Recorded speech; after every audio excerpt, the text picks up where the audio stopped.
السلام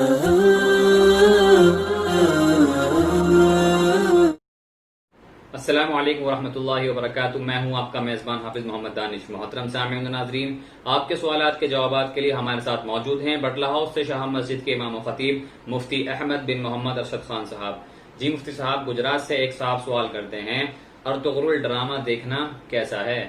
انہی کا دوسرا سوال ہے، حضرت یوسف علیہ السلام کی زندگی پر یوٹیوب پر بہت سی ویڈیوز ہیں، ان کو دیکھنا کیسا ہے؟ بسم اللہ الرحمن الرحیم، الحمد للہ وحدہ والصلاة والسلام علی من لا نبی بعدہ، اما بعد۔ سیریل، ڈرامہ یا فلمیں،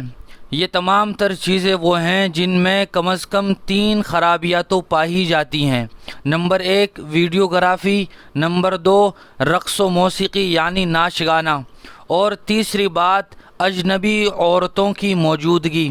اور یہ تینوں چیزیں اسلام میں ناجائز اور حرام ہیں۔ جب ان ویڈیو پر یا ان سیریز پر اسلامی لیبل لگایا جاتا ہے کہ یہ تو اسلامی ڈرامہ ہے، تو مزید ایک برائی یہ پیدا ہو جاتی ہے کہ آدمی کے دل سے اس گناہ کی برائی ختم ہو جاتی ہے، وہ اس کو ثواب سمجھ کر دیکھنے لگتا ہے، حالانکہ کسی گناہ کو گناہ نہ سمجھنا یا گناہ کو ہلکا سمجھنا یہ بھی مستقل ایک گناہ ہے۔ یہ ہے کہ اسلام کے نام سے منسوب یہ تمام تر ڈرامے وہ ہیں جن میں اکثر و بیشتر محض فرضی اور بے بنیاد باتوں کو شامل کیا گیا ہے۔ اصلی جو باتیں قرآن و حدیث میں موجود ہیں ان سے یہ ڈرامے اکثر و بیشتر خالی ہیں،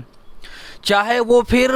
ارطغرل ڈرامہ ہو یا یہ کہ انبیاء علیہم السلام جیسی عظیم اور مقدس ہستیوں پر بنائی جانے والی فلمیں ہوں۔ انبیاء علیہم السلام کی شان میں یہ گستاخی ہے اور گویا ان کا ایک قسم کا مذاق ہے۔ ان سے بچنا انسان کے لیے بہت ضروری ہے۔ بنانے والا زیادہ گنہگار ہے اور دیکھنے والا بھی اس گناہ میں شریک ہے، لہٰذا انسان کو اگر اس بات کی تلاش ہو کہ میں اسلامی ہسٹری کا مطالعہ کروں تو اسے چاہیے کہ وہ مستند اور اوتھینٹک جو بکس ہیں ان کا مطالعہ کرے۔ انہی صاحب کا ایک اور سوال ہے، ایک نابالغ لڑکی نے قسم کھا کر توڑ دی تو کیا کفارہ دینا ہوگا؟ نابالغ لڑکا اور لڑکی چونکہ شریعت کے احکام کے مکلف نہیں ہوتے ہیں، اس لیے اگر وہ قسم کھا کر توڑ دیں تو ان پر کفارہ بھی نہیں ہوگا اور نہ وہ حانث ہوں گے۔ محمد شعیب بلوا صاحب معلوم کرتے ہیں، مسجد میں داڑھی والے مقتدی موجود ہوں تو بغیر داڑھی والے مقتدی کا تکبیر پڑھنا جائز ہے یا نہیں؟ شریعت اسلامیہ میں داڑھی رکھنا یہ واجب ہے اور داڑھی نہ رکھنا یہ فسق اور برائی کی علامت ہے، لہذا جب داڑھی والے موجود ہوں تو انہی کو تکبیر اور اذان کہنی چاہیے، اور بغیر داڑھی والوں کا تکبیر اقامت کہنا یہ مکروہ ہے، لیکن اگر انہوں نے کہہ دی تو تکبیر ہو جائے گی، دہرانے کی ضرورت نہیں ہے۔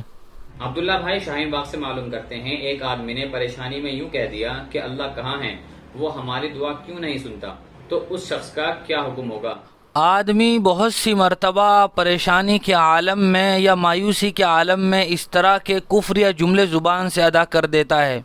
تو یاد رکھنا چاہیے کہ ہمیں ہر وقت ہوش و حواس کے ساتھ زبان سے الفاظ ادا کرنے چاہیے۔ بہت سی بار آدمی ایسے جملے کہتا ہے جیسا کہ سوال میں بھی موجود ہے کہ اللہ کہاں ہے، وہ ہماری سنتا کیوں نہیں، حالانکہ اللہ تبارک و تعالیٰ تو ہر جگہ ہر وقت موجود ہیں اور اللہ تبارک و تعالیٰ ہماری دعاؤں کو سنتے بھی ہیں، لیکن دعاؤں کی قبولیت کے طریقے اللہ تبارک و تعالیٰ کے یہاں نزدیک مختلف ہیں۔ بسا اوقات اللہ تبارک و تعالیٰ جو مانگا جاتا ہے وہی عطا کر دیتے ہیں، اور بہت سی مرتبہ جو مانگا جا رہا ہے وہ نہیں بلکہ وہ عطا کرتے ہیں جو مانگنے والے کے حق میں بہتر اور افضل ہوتا ہے، اور بہت سی بار دنیا میں نہیں دیا جاتا بلکہ آخرت کے ذخیرے کے طور پر اللہ تبارک و تعالیٰ جمع کرتے رہتے ہیں، اور قیامت کے دن جب بندہ ان اپنے ذخیروں کو دیکھے گا تو وہ دیکھ کر خوشیوں سے نہال ہو جائے گا۔ اس طرح کے جملے کہنا یہ کفریہ جملے ہیں۔ آدمی بسا اوقات یہ بھی کہتا ہے کہ روزہ تو وہ رکھے جس کے گھر کھانا نہ ہو۔ اللہ تعالی ہمیں صحیح بات کہنے کی توفیق نصیب فرمائے۔ عظیم بھائی پرانی دلی سے معلوم کرتے ہیں، میری آنکھ میں سے پانی نکلتا رہتا ہے تو کیا اس سے وضو ٹوٹ جاتا ہے یا نہیں؟ دھوپ کی تپش کی وجہ سے یا آنکھوں میں کسی قسم کی تکلیف کی وجہ سے اگر پانی نکلے تو اس سے وضو نہیں ٹوٹے گا، چونکہ آنکھوں سے نکلنے والا پانی وہ پاک ہوتا ہے، لہذا وضو نہیں ٹوٹے گا۔ ایک صاحب کا سوال ہے، بعض لوگ کہتے ہیں جب اذان ہو رہی ہو تو استنجا نہیں کرنا چاہیے، شریعت کی روشنی میں جواب دیں۔ اگر آدمی کو پیشاب وغیرہ کا تقاضا ہو تو چاہے اذان ہو رہی ہو وہ اپنی ضرورت سے فارغ ہو سکتا ہے، لیکن اگر تقاضا نہ ہو تو بہتر ہے کہ آدمی اذان کے بعد فارغ ہو جائے، چونکہ آدمی باتھ روم وغیرہ میں بیٹھے ہوئے یا رہتے ہوئے اذان کا جواب نہیں دے سکتا، لہٰذا اذان کے وقت بھی اگر کرے تو کوئی گناہ نہیں ہوگا، لیکن بہتر اور افضل یہ ہے کہ اگر تقاضا نہ ہو تو نہ کرے۔ اقبال صاحب بٹلاؤ سے معلوم کرتے ہیں، کیا نماز کے وقت زبان سے نیت کرنا واجب ہے یا فرض ہے؟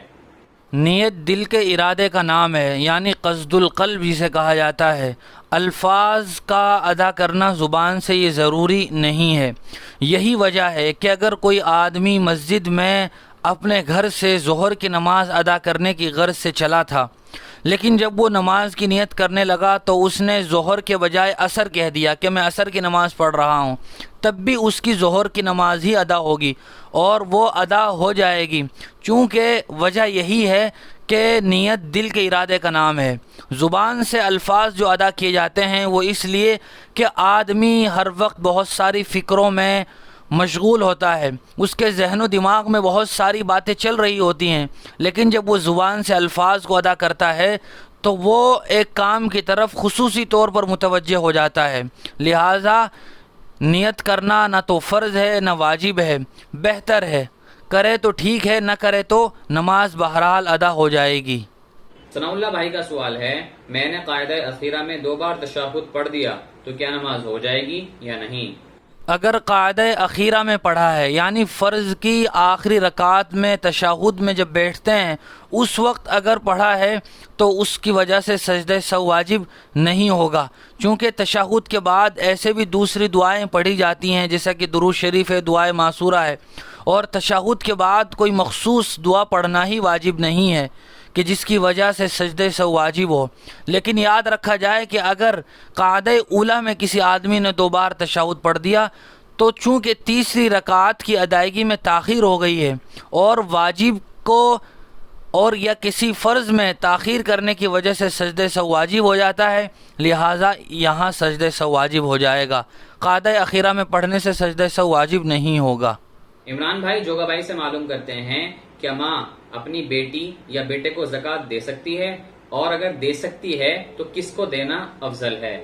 زکوٰۃ کے بارے میں ایک اہم اصول یہ ہے کہ زکوٰۃ اپنے اصول اور فروع کو نہیں دی جا سکتی۔ اصول کا مطلب ہوتا ہے اپنے باپ کو، دادا کو، پردادا کو نہیں دی جا سکتی، اپنی دادی کو، پردادی کو نہیں دی جا سکتی، اور فروع کا مطلب یہ ہوتا ہے کہ آدمی اپنے بیٹے کو، پوتے کو، پڑ پوتے کو زکوٰۃ نہیں دے سکتا۔